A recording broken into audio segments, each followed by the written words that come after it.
Sou a Ludmila Portman, eu sou meteorologista formada na Federal de Pelotas, realizei mestrado na mesma instituição e sou doutoranda do Centro Estadual de Sensoriamento Remoto da Universidade Federal do Rio Grande do Sul.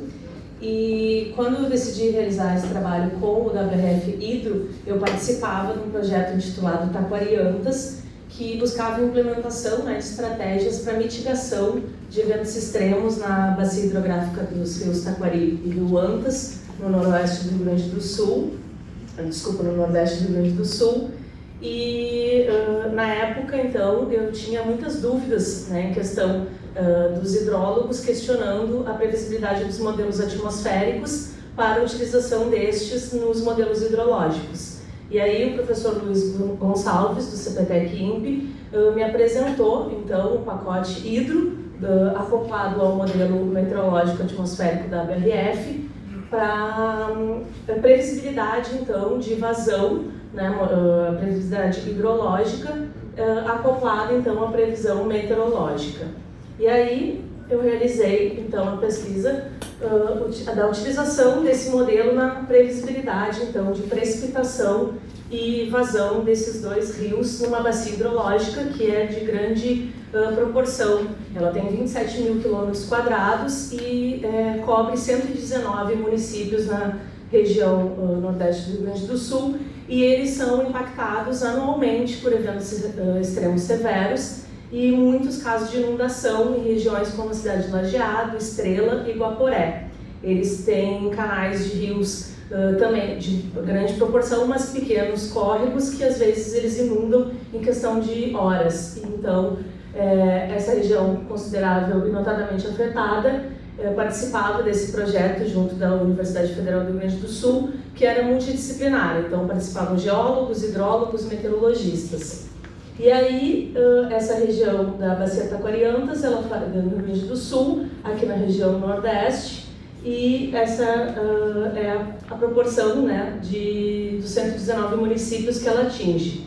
Para esse trabalho que eu vim apresentar para vocês, eu utilizei um estudo de caso ocorrido em janeiro de 2010, nos dias 3 aos dias 5 de janeiro, em que houveram 31 municípios afetados com inundação, enxurradas e enchentes nessa bacia.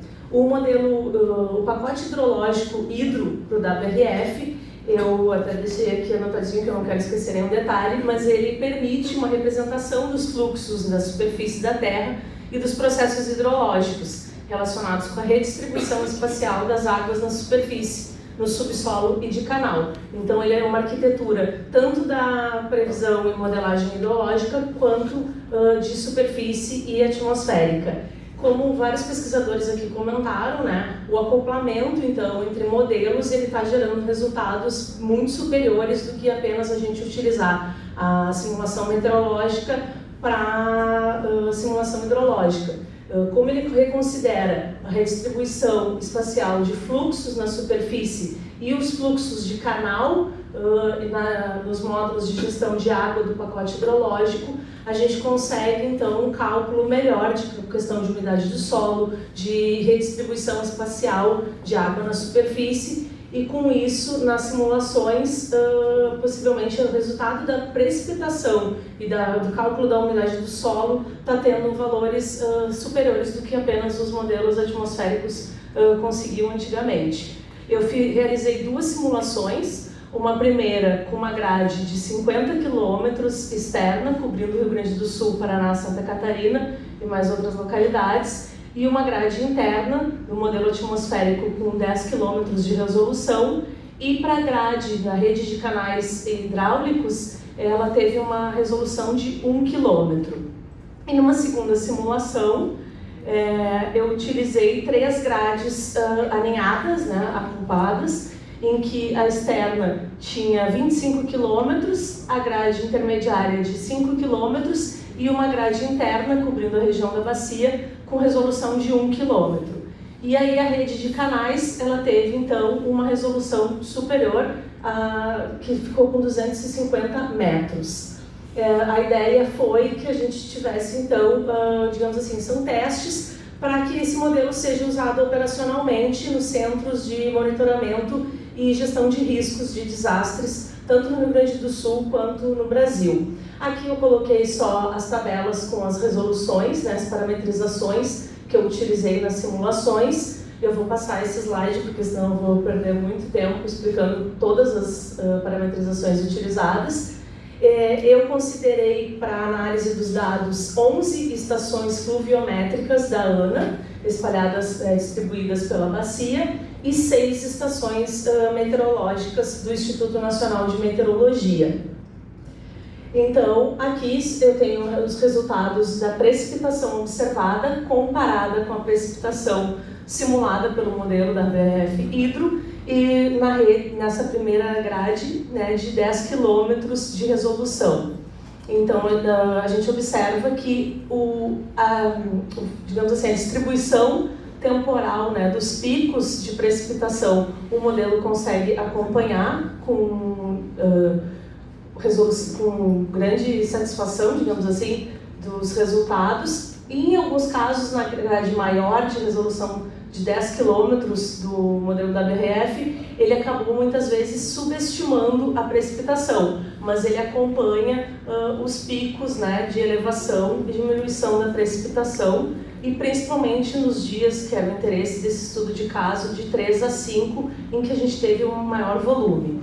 Já na grade menor, né, do modelo com resolução maior, muitas vezes ele acabou superestimando os valores de precipitação em algumas estações, sendo que nas estações mais ao sul da bacia, na região de Canela, Bento Gonçalves, ele teve uma destreza muito boa, ele tem resultados de correlação às vezes de 0,97.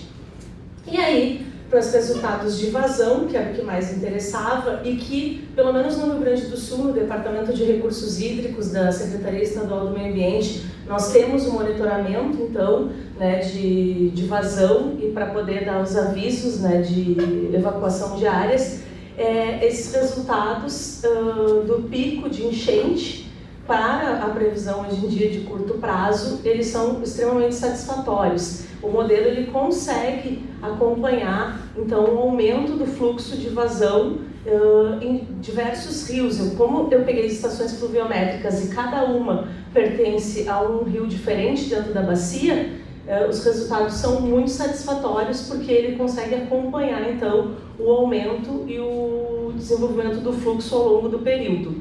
Essa aqui é a vazão em metros cúbicos por segundo, simulada e observada para o rio Taquari, na estação de Mussum. A linha azul é da simulação com resolução de 1000 metros, né, da rede hidráulica, e a linha em vermelha é da resolução de 250 metros.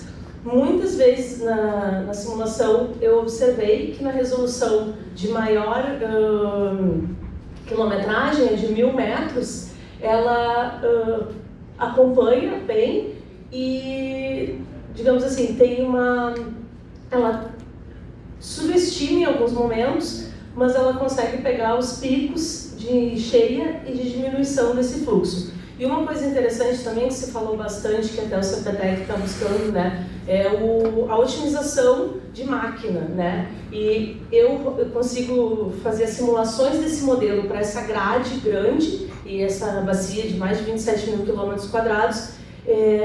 Só fazendo um comentário, mas eu faço a simulação de 1 ano em 6 dias. Então, em questão de utilização de máquina e memória, ele é um modelo que ele não acaba saturando, digamos assim, né? Não tem um custo computacional muito intenso. Ele seria muito de fácil utilização para centros operacionais ao longo do Brasil.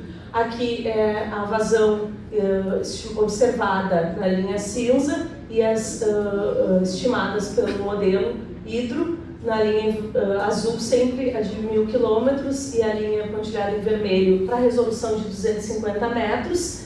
E novamente o modelo ele consegue acompanhar, superestimando em alguns momentos, mas que para uma tomada de decisão, para um meteorologista ou um hidrólogo que está na operação, já dá um resultado bem bom para a tomada de decisão se vai ocorrer o evento de cheia ou não. Aqui o terceiro resultado é a vazão no rio Carreiro, na estação Passo Carreiro. A vazão observada ela foi muito maior do que a simulada, mas novamente o modelo conseguiu ter destreza. Também uma das coisas que é interessante é que eu fiz a simulação desse modelo apenas com 15 dias de spin-up, né, para a calibração dele, mas sem colocar dados observados de inicialização. Como se eu tivesse começado ele do zero.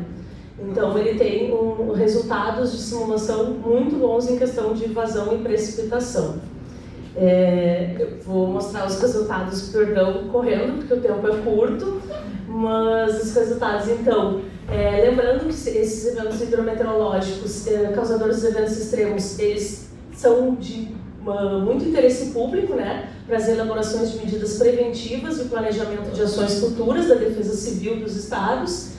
E nesse escopo, então, a previsão de curto prazo, ela tem que ser rápida, ela tem que custar pouco e ela tem que ser de fácil acesso. Esse modelo da BRF Hidro, ele já tem saídas para modelo SIG, né, em ArcGIS, em que a gente consegue acompanhar a onda de inundação, e também seria de fácil publicação, digamos assim, espacial, para que a população tivesse acesso.